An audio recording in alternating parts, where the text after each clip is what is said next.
Hi, good morning. This is Ayesha, the EFGC Director of Education, and I have with me today a professor to me from the UIC School of Public Health, William Kling. He is an attorney and health policy advisor for many, many years, and I'd like to introduce him and welcome him to this interview. Thank you very much.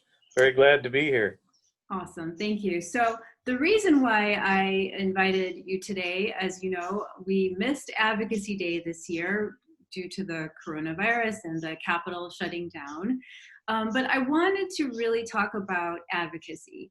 And I credit everything I know about advocacy to you. So you're the best person for me to go to really kind of relay a message to our clients and people living with epilepsy on what they can be doing right now from home, from their sofa.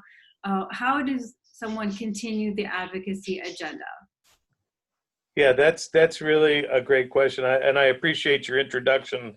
You know, you're a natural advocate, partly because you have a really good balance of the passion of the topic and the data and evidence base behind, supporting the topic. So that's one of the first things that I always try and advise folks is that it's a balance, a very delicate balance between being emotive and passionate as well as being factual and evidence-based. Yeah.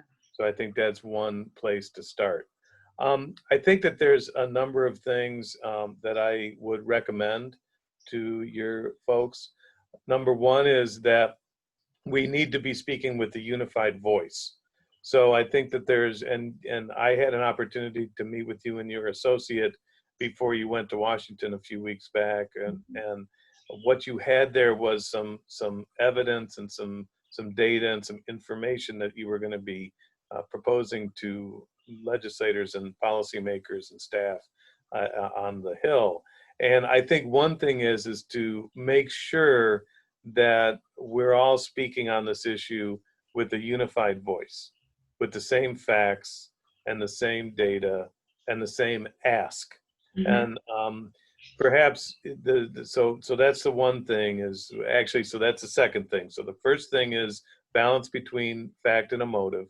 The second thing is unified voice with the same facts and data. The third thing is that timing is everything with these issues right now. You know, policymakers and staffers and others are just completely enraptured by this coronavirus COVID-19 situation.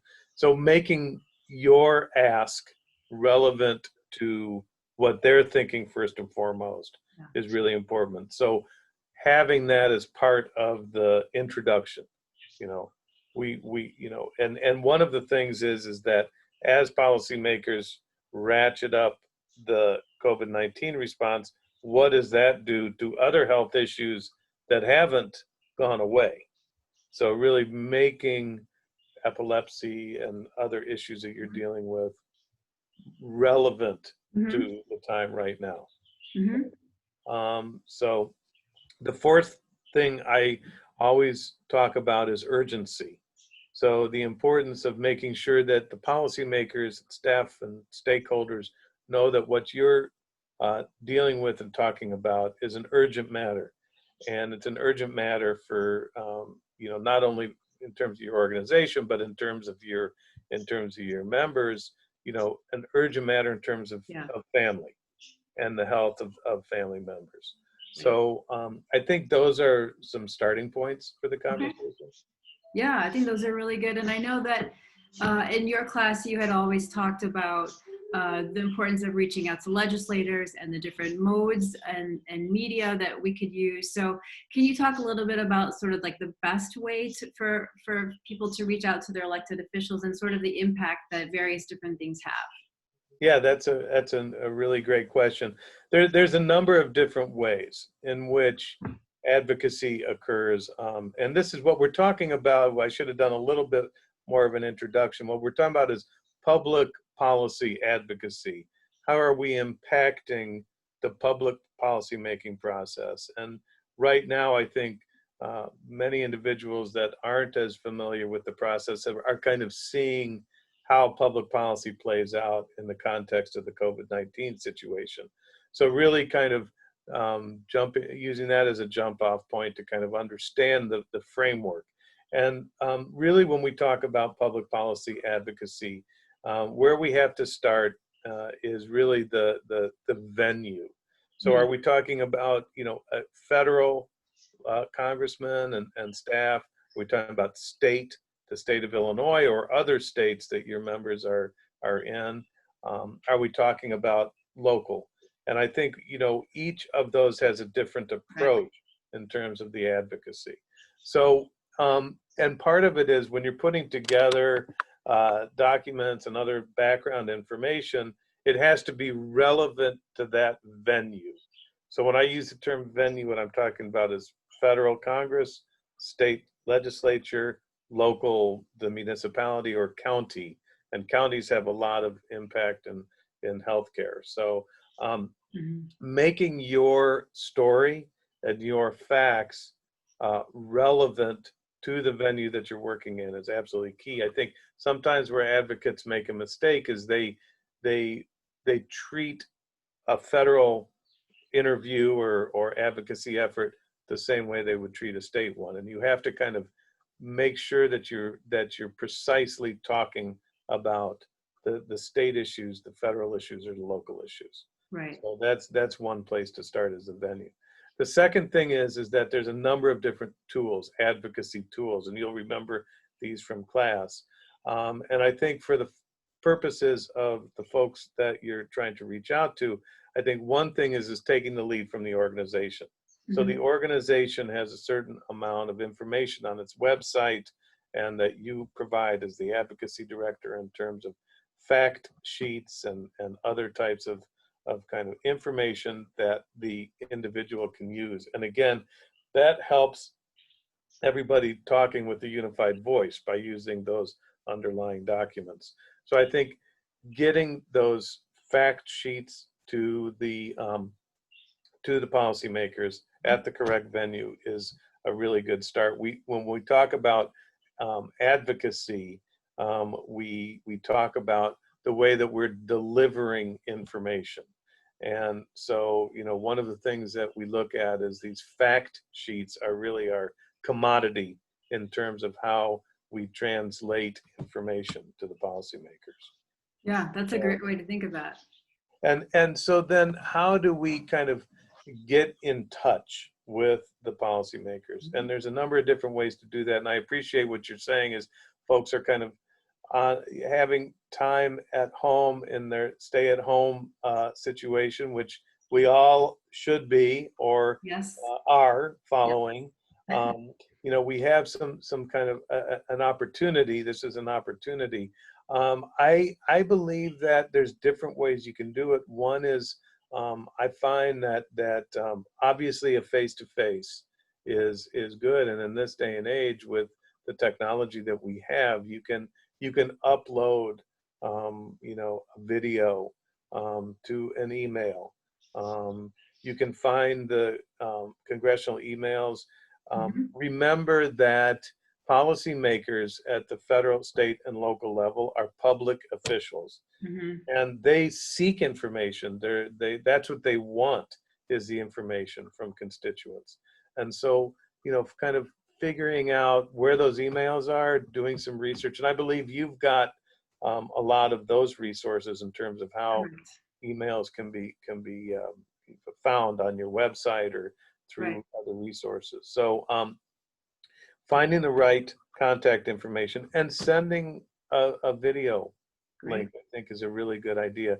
One of the things that I talk a lot about in terms of advocacy efforts, and particularly in this type of situation, is how you. I just lost my train of thought. I'm sorry, because I just got a phone call coming in. I think that one of the things that we look at is that we're looking for anecdotes, stories of people, and with your membership, that's what you have, is a lot of anecdotes. So it kind of gets back to that first point I made between balancing fact and emotion. Right. It's a combination of looking at those individual stories and then putting them in the framework of the larger kind of data and evidence base. So I think that's really a great approach. If your members can videotape a story and then Yes. upload that, I think is a really good uh, Yeah. tool that you can use. And it sounds like something that could be done in under 10 minutes. Looking up your email address to your local elected official, writing it down, taking a video with an iPhone, whatever, uploading it, sending it off.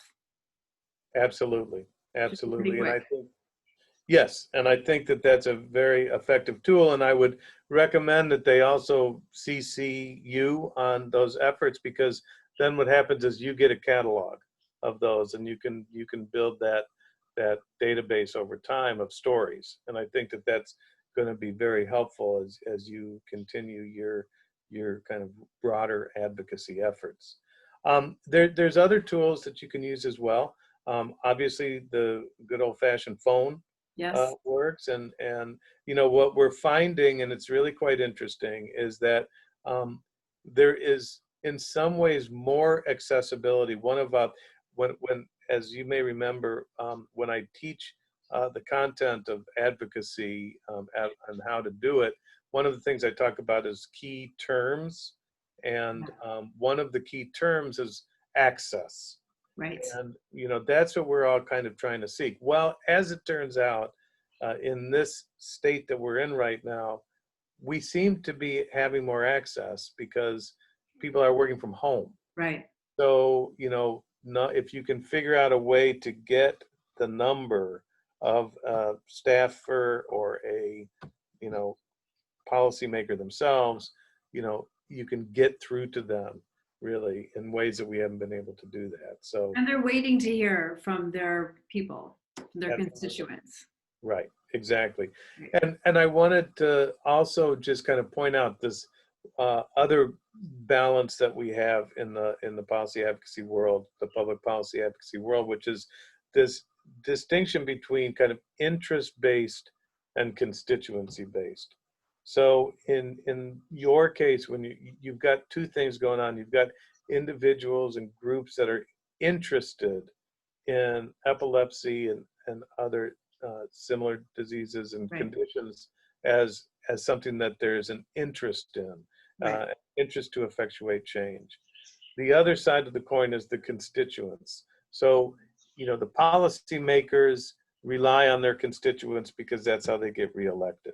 So Right. how many constituents within a given congressional district, within a different legislative district, within a different aldermanic ward, how many individuals suffer from the same condition, and do we have a number around that? So as an individual, you're acting both as an interest-based advocate and a constituent if you're personally impacted by the condition. Right. Excellent. I think these are great tips, great advice that you've shared with me and that I can share with our client base, our people living with epilepsy. And I want to thank you so much for your time. And for any more information, I just welcome our families to go to epilepsychicago.org to get more info. Great, thanks. Thank you so much. We'll talk to you soon. All Bye-bye. right,